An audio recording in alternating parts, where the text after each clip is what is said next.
So I'm fed up with my parents for fighting all the time. I want to run away sometimes. So what should I do? Hi, my name is Martha. I'm a clinical sexologist with a doctorate in human sexuality. I'm also a relationship coach, and I just finished my 4th degree, which is a master's in counseling. And you can check out my website. That's eroscoaching.com. You didn't mention how old you are, so I think like running away could potentially make your situation worse.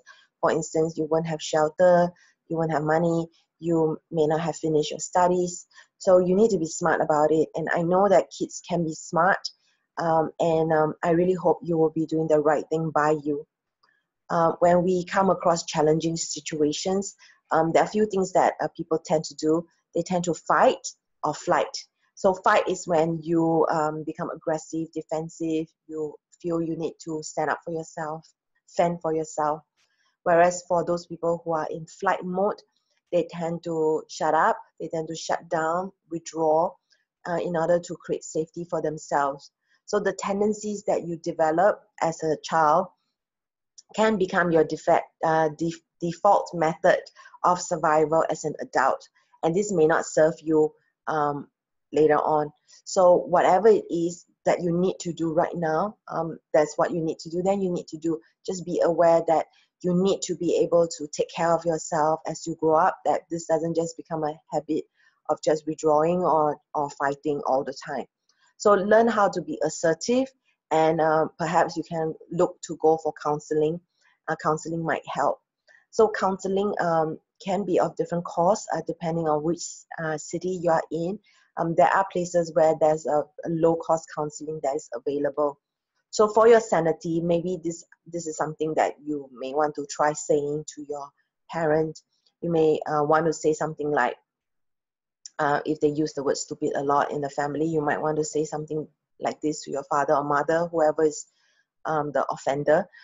So you might say something like, I don't want to hear you calling my mother stupid or any other name anymore. When you call my mother stupid, it hurts me as much as even though I'm your child, because this is my mother you're talking about.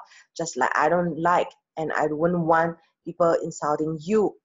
And so if you continue to call her stupid, just know that I don't like it and I don't need to hear this. So I'm going to ask you to stop saying that.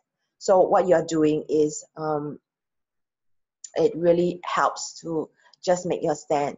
You're hearing it, you don't like it, and you're requesting that they stop.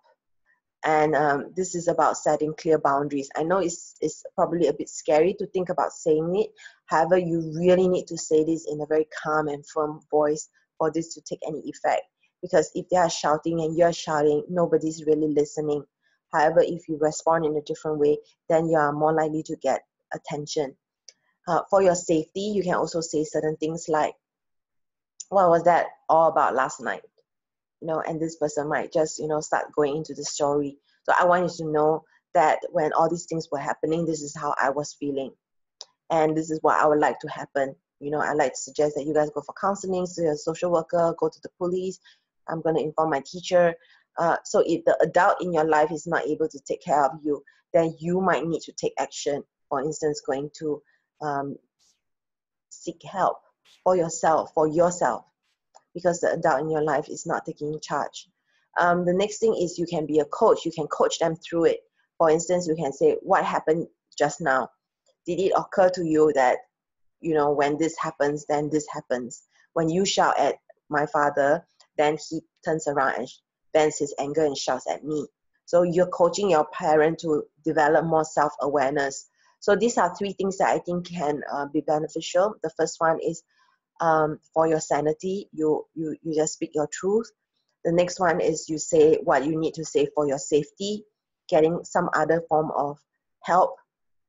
And then the third one is as a coach to actually begin to encourage them to think for themselves, to think twice about what they're doing. So I hope this video gives you some food for thought. And if you have a question you'd like me to make into video, then you can drop me an email at ask@eroscoaching.com. I also like to invite you to go to my website and subscribe to my mailing list, because that's where I am sending things, information, articles that nobody else would be getting. So yeah, do check out my website. And this is Martha of Eros Coaching.